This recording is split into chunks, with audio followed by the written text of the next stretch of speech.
1947 में जो मस्जिद थी वो मस्जिद है, जो चर्च था वो चर्च है, जो दरगाह थी वो दरगाह है, जो गुरुद्वारा था वो गुरुद्वारा। 47 से पहले क्या था ये तहकीक करना खुद मसले को पेचीदा बनाना है। उन्हें डीएनए का क्या पता है, बाबू हैं वो, उन्हें नॉन साइंटिफिक एटीट्यूड और नॉन साइंटिफिक बातें करना। योगी जी कह रहे हैं, मुख्यमंत्री जी। हाँ, वही उन्हीं को कह रहा हूँ कि अगर चोर दरवाजे से कुछ वो खोदने करने की स्कीम लाई जाएगी तो वो सिर्फ वो मस्जिद के नीचे खोद के दरियाफ्त नहीं की जा रहा है, बल्कि देश के मुस्तकबिल को खोदा जा रहा है। ये देश दुश्मनी है और ये देश के साथ नाइंसाफ़ी है, ये जुल्म है। जो निचली अदालतें हैं, सेशन कोर्ट्स हैं, वो उनको ये हक़ नहीं है कि ये जो एक्ट की मौजूदगी में वो सर्वे की हिदायत दें। अगर इस दस्तूर की खदरों और दस्तूर के तकाज़ों को अगर नहीं माना जाएगा तो देश में कोई भी कौम एकजुट होकर एक साथ होकर काम नहीं कर सकती है।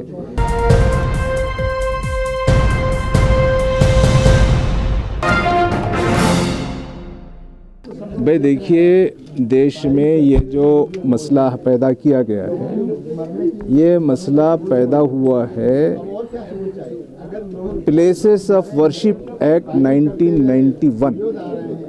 ये कानून अपने लेटर और अपनी स्पिरिट और अपनी पूरी रूह के साथ उसको लागू करना चाहिए, नाफिज करना चाहिए।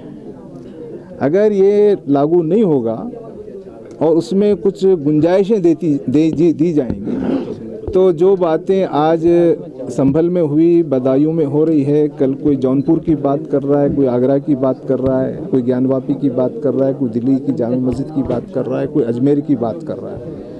मतलब ये है कि वो प्लेसेस ऑफ वर्शिप एक्ट के अंदर जो तबसरा जो हमारे साबिक़ा चीफ जस्टिस ने किया कि सर्वे करने में कोई बात नहीं है, जबकि बात ये तय है कि 1947 में जो मस्जिद, जो मंदिर, जो चर्च, जो गुरुद्वारा जिस हैसियत में होगा उसकी वो हैसियत को हम मानेंगे, बरकरार रखेंगे। यही इस मसले का हल है।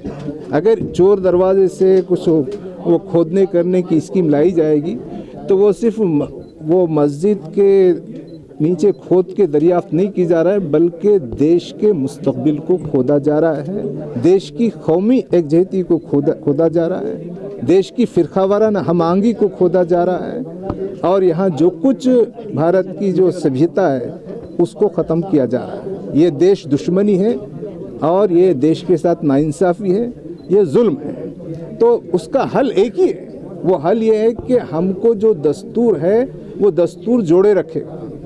अगर इस दस्तूर की खदरों और दस्तूर के तकाज़ों को अगर नहीं माना जाएगा तो देश में कोई भी कौम एकजुट होकर एक साथ होकर काम नहीं कर सकती है।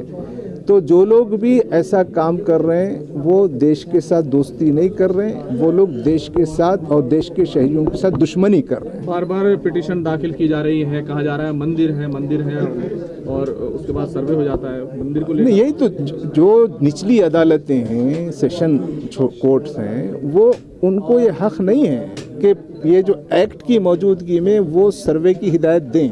जो भी एप्लीकेशन आए उसको डिसमिस करना चाहिए, बल्कि जो एप्लीकेशन आए उसके ऊपर फ़ाइन लगाना चाहिए। बल्कि वो इस बात पर भी फ़ाइन लगाना चाहिए कि वो देश की अदालतों का वक्त ज़ाय कर रहे हैं और हज़ारों मुकदमात है जिस पे फैसला करना है। तो ये जो कुछ रास्ता उन्हें बताया गया है उनको पॉलिटिकल पैटर्नेज मिल रहा है। इस पॉलिटिकल पैटर्नेज में वो काम कर रहे हैं ताकि देश में जो फ़िरक़ावाराना हम-आहंगी है उसको तोड़ा जाए। मंदिर होने के जो दावे हैं उनको लेकर क्या कहेंगे? भाई देखिए, बात तय हो गई है।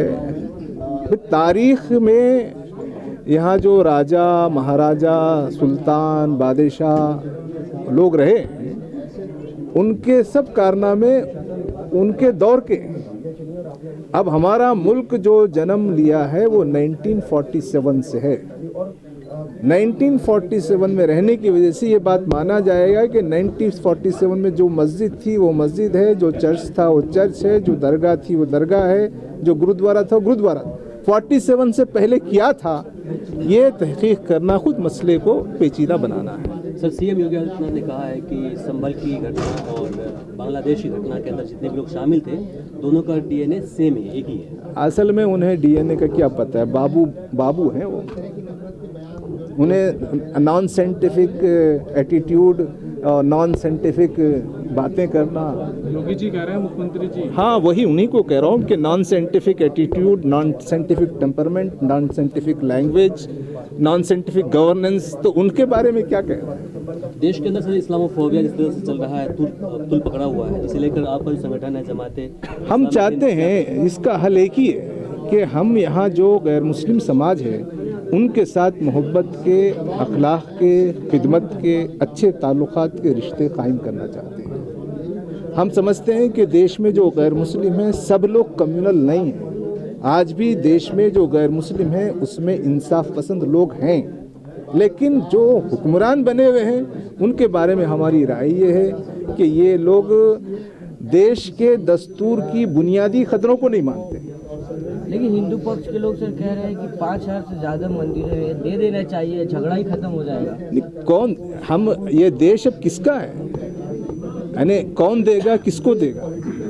47 से ये देश एक जमहूरियत का देश है, अब कोई बादशाहत नहीं है या कोई राजा महाराजा का दौर नहीं है। जो राजा महाराजा का, बादशाहों का दौर था वो ख़त्म हो गया।